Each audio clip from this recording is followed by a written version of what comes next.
Ayuk pung nipan tari.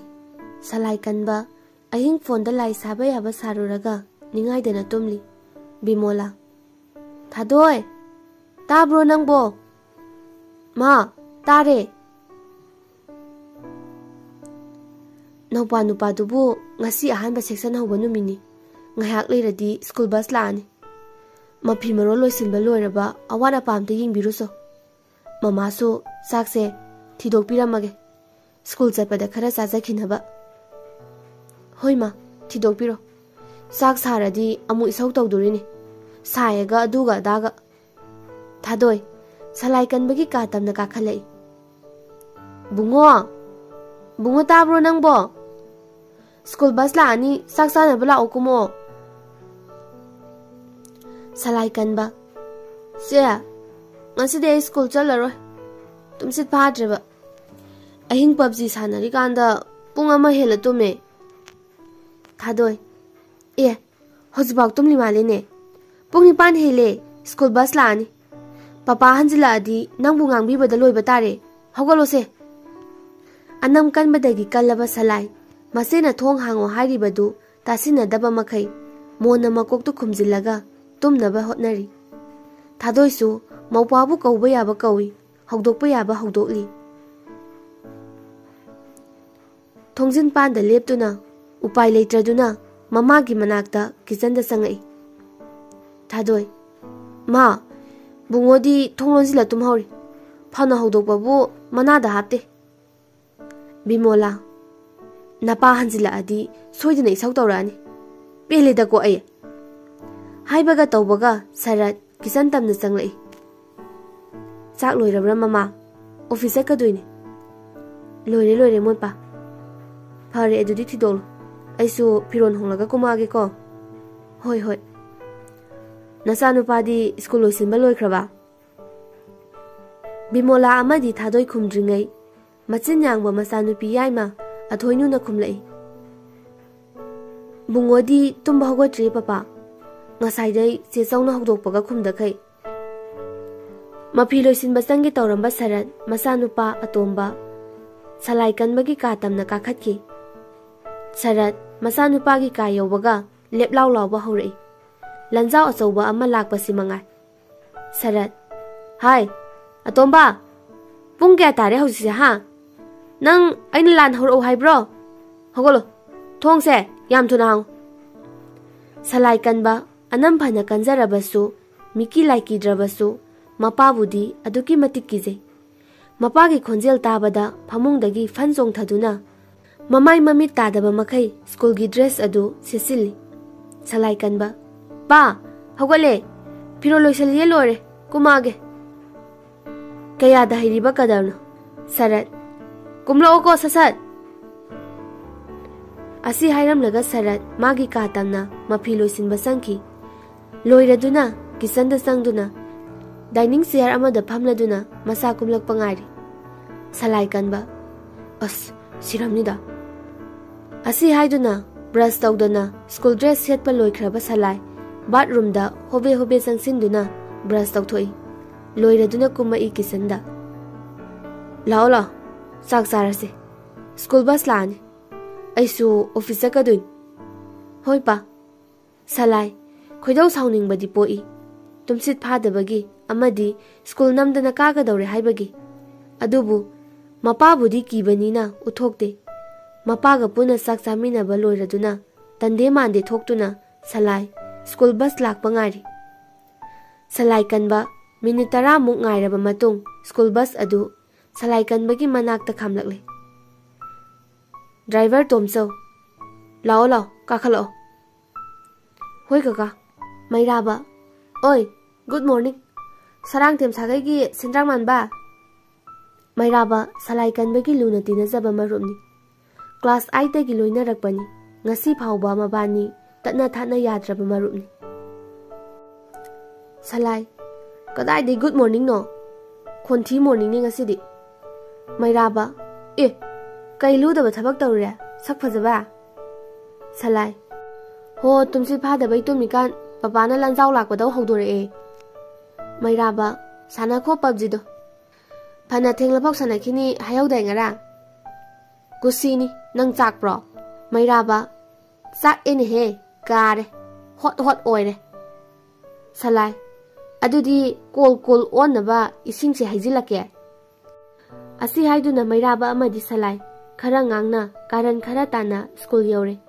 Bus dagi he kumlakpaga Salai kanba. Makok adu makhutna suru nei.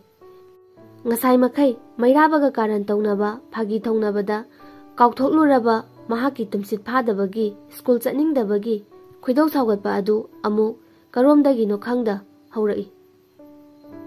Mairaba karino mo hapu jubudungar nakokadu nakutuna suru nei duba tilai khomi matam natana churabona kokta.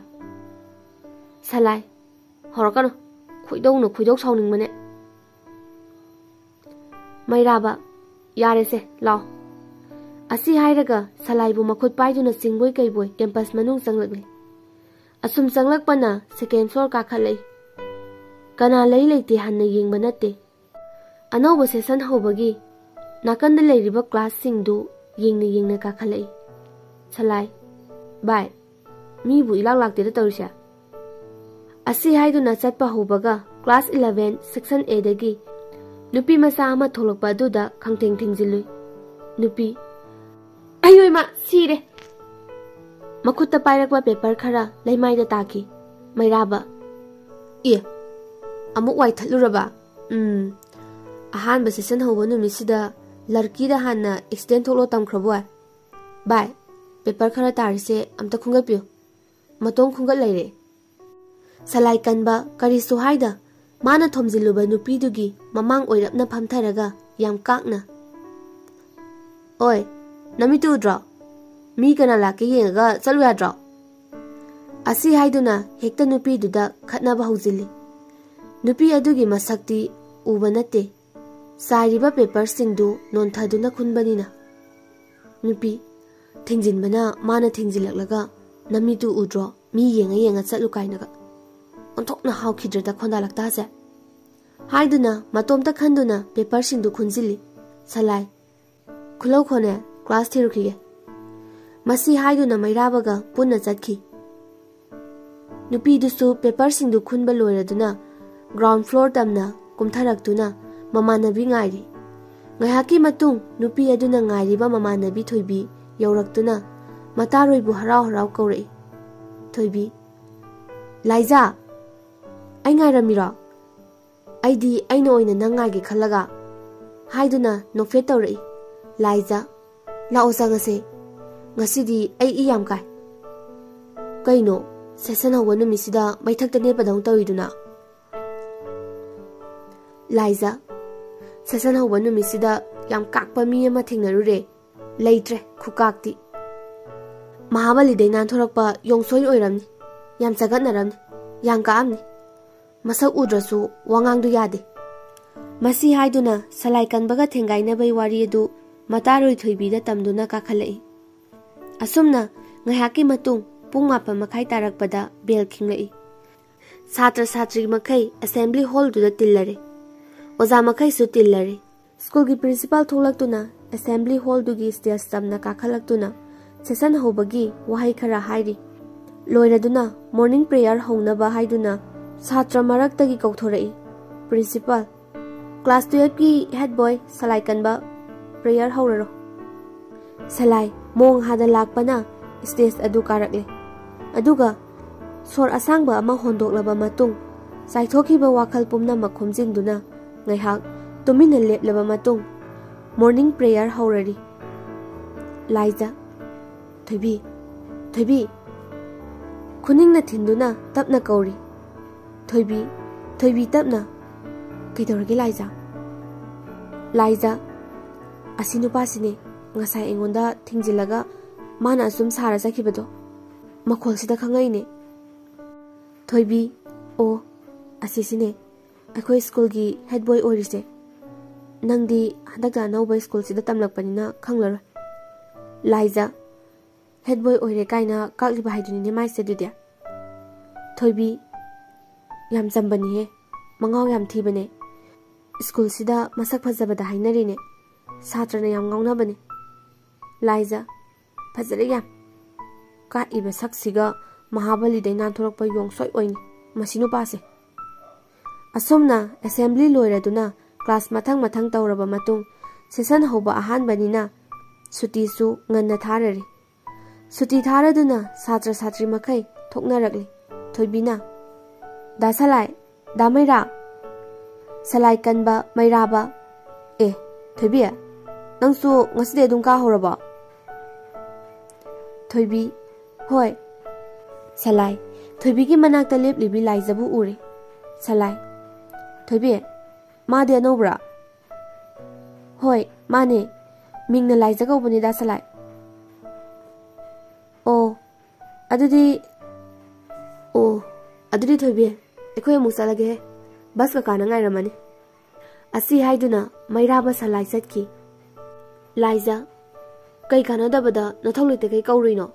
ꯂꯥꯛꯑꯣ ꯂꯧꯕ ꯂꯥꯛꯄ ꯉꯥꯏꯔꯣꯁꯦ꯫ ꯁꯣꯝꯗꯁꯨ bus ꯃꯅꯨꯡꯗ ꯃꯩꯔꯥꯕ ꯑꯃꯗꯤ ꯁꯂꯥꯏ ꯋꯥꯔꯤ ꯁꯥꯔꯤ꯫ ꯁꯂꯥꯏ ꯚꯥꯏ ꯉꯁꯥꯏꯒꯤ ꯊꯣꯏꯕꯤꯒ ꯂꯦꯞꯍꯧꯕ ꯅꯨꯄꯤꯗꯨ ꯃꯁꯛ ꯐꯖꯩꯅꯦ꯫ ꯃꯥꯅ ꯊꯦꯡꯖꯤꯜꯂꯤꯕ ꯅꯨꯄꯤꯗꯨꯅꯦꯗꯤ ꯃꯕꯥꯅꯤꯃꯛ ꯈꯪꯕ ꯅꯠꯇꯦ꯫ ꯃꯩꯔꯥꯕ ꯀꯣꯏꯔꯒꯦꯔꯣ ꯑꯗꯨꯗꯤ? ꯁꯂꯥꯏ ꯈꯜꯂꯤꯕꯅꯤ ꯁꯨꯝ ꯋꯥꯈꯜ ꯑꯃ꯫ ꯃꯩꯔꯥꯕ ꯈꯜꯂꯨ ꯑꯗꯣ ꯊꯣꯏꯕꯤꯗꯤ ꯑꯩꯒꯤꯅꯦ ꯍꯥꯏꯕ ꯈꯪꯂꯤꯕ ꯀꯥꯎꯗ꯭ꯔꯤꯕ ꯅꯠꯇ꯭ꯔꯥ? ꯁꯂꯥꯏ ꯊꯣꯏꯕꯤꯗꯣ ꯅꯪꯒ ꯀꯣꯏꯅꯔꯁꯨ ꯅꯪꯒꯤ ꯅꯨꯄꯤꯅꯦꯅ ꯃꯔꯥꯏꯕꯛꯇ ꯃꯔꯀꯥꯒ ꯊꯦꯠꯄ꯭ꯔꯣ? ꯑꯩꯗꯤ ꯊꯣꯏꯕꯤꯒꯤ ꯃꯃꯥꯟꯅꯕꯤ ꯀꯩꯕ ꯃꯤꯡꯗꯨꯕꯨ ꯂꯥꯏꯖ ꯍꯥꯏꯕ, ꯃꯥꯅ ꯌꯥꯗ꯭ꯔꯗꯤ ꯊꯣꯏꯕꯤ ꯀꯣꯏꯒꯦ ꯈꯜꯂꯤꯅꯦ, ꯅꯪꯅ ꯀꯣꯏꯖꯔꯁꯨ꯫ ꯃꯁꯤ ꯍꯥꯏꯗꯨꯅ ꯁꯂꯥꯏ ꯕꯁꯀꯤ ꯊꯣꯡꯅꯥꯎꯂꯣꯝꯗ ꯑꯣꯟꯊꯣꯛꯇꯨꯅ ꯍꯥꯏꯐꯦꯠ ꯃꯆꯤꯟꯗꯨ ꯆꯤꯡꯈꯠꯂꯞ ꯇꯧꯔ ꯅꯣꯛꯂꯤ꯫